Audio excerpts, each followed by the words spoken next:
தவைக்கனுடைய இந்த கூட்டத்துக்குள்ள சிலர் கல் வீசினாங்க, இந்த கூட்டத்துல நெரிசலை ஏற்படுத்த முயற்சி பண்ணாங்க, திட்டமிட்ட சதிதான் இது அப்படின்னு சில தகவல்கள் சமூக ஊடகங்கள்ல விவாதிக்கப்பட்டுக்கிட்டு இருக்கு. விஜய் பேசிக்கிட்டு இருக்கும்போது அவரை நோக்கி செருப்பு வீசப்பட்டது உண்மை. அது தொடர்பான காட்சிகள் எல்லாம் பதிவாகி இருக்கு.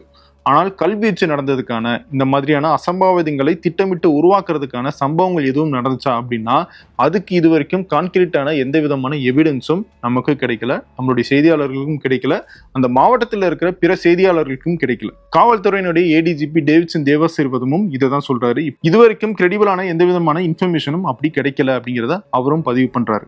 காவல்துறை சொல்ற கருத்தை எல்லாம் தாண்டி இப்படி ஒரு அசம்பாவிதம், இப்படி ஒரு திட்டமிட்ட சதி அந்த இடத்துல நடத்த முயற்சி பண்ணியிருந்தாங்க அப்படின்னா அந்த இடத்துல இருந்த அவ்வளவு யங்ஸ்டர்ஸ் எல்லாருமே கண்டிப்பாக அதை ஒரு வீடியோல பதிவு பண்ணியிருப்பாங்க.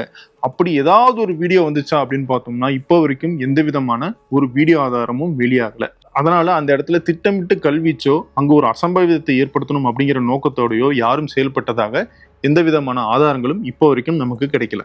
அடுத்த முக்கியமான சந்தேகம், ஆம்புலன்ஸ்களை திட்டமிட்டு அந்த கூட்டத்துக்குள்ள அனுப்புனாங்களா அப்படிங்கிறது தான். எடப்பாடி பழனிசாமி தன்னுடைய கூட்டத்துல ஆம்புலன்ஸ்கள் திட்டமிட்டு அனுப்பப்படுறதாக சொன்னதுல இருந்தே அரசியல் கட்சி கூட்டங்களுக்குள்ள ஆம்புலன்ஸ் வந்தாலே அந்த இடத்துல ஏதோ திட்டமிட்ட சதியாக தான் அதை அவங்க பாக்குறாங்க. நேத்தும் அதே மாதிரி தான் நினைச்சிருக்காங்க. முதல்ல ஆம்புலன்ஸ்கள் வரும்போது அதுக்கு வழிவிட்டிருக்காங்க. ஆனா ஒரு கட்டத்துல ஆம்புலன்ஸ்களுடைய எண்ணிக்கை அதிகமாயிருக்கு. ஏன்னா அந்த இடத்துல நிறைய பேர் மயங்கி விழுந்திருக்காங்க அப்படிங்கிற தகவல் எல்லாம் வெளியே போக ஆரம்பிச்சிருக்கு. பல்வேறு மாவட்டங்கள், சுத்தி இருக்கிற நகரங்கள்ல இருந்து ஆம்புலன்ஸ்களை எல்லாம் ஒட்டுமொத்தமாக காவல்துறை வர வச்சிருக்காங்க. என்னடா இவ்வளவு ஆம்புலன்ஸ் வருது, ஆனா ஆம்புலன்ஸ்ல யாருமே ஆள் இல்லையே அப்படின்னு சொல்லி தவேகாவினர் அந்த ஆம்புலன்ஸ்கள் எல்லாம் தடுத்து நிறுத்தி சில ஆம்புலன்ஸ்க்கு மேல தாக்குதல் நடத்தியிருக்காங்க. அந்த ஆம்புலன்ஸ் டிரைவர்களையும் தாக்கியிருக்காங்க.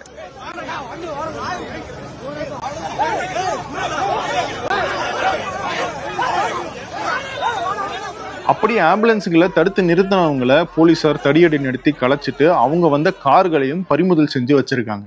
இதுல கவனிக்க வேண்டிய விஷயம் என்னன்னா, கூட்டத்துல நிறைய பேர் மயங்கி விழுந்துட்டாங்க அப்படிங்கிற விஷயமே நிறைய பேருக்கு தெரியல. அதனாலதான் ஆம்புலன்ஸ்கள் வந்துகிட்டே இருக்கும்போது இது ஏதோ அரசியல் சதின்னு நினைச்சு அவங்களும் சண்டைக்கு போயிருக்காங்க. இதுக்கெல்லாம் எடப்பாடி பழனிசாமியும் ஒரு முக்கியமான காரணம். அவர் கொஞ்சம் பொறுப்பாக பேசியிருந்தாரு அப்படின்னா இந்த மாதிரியான எதிர்வினைகள் எல்லாம் களத்துல வந்திருக்காது.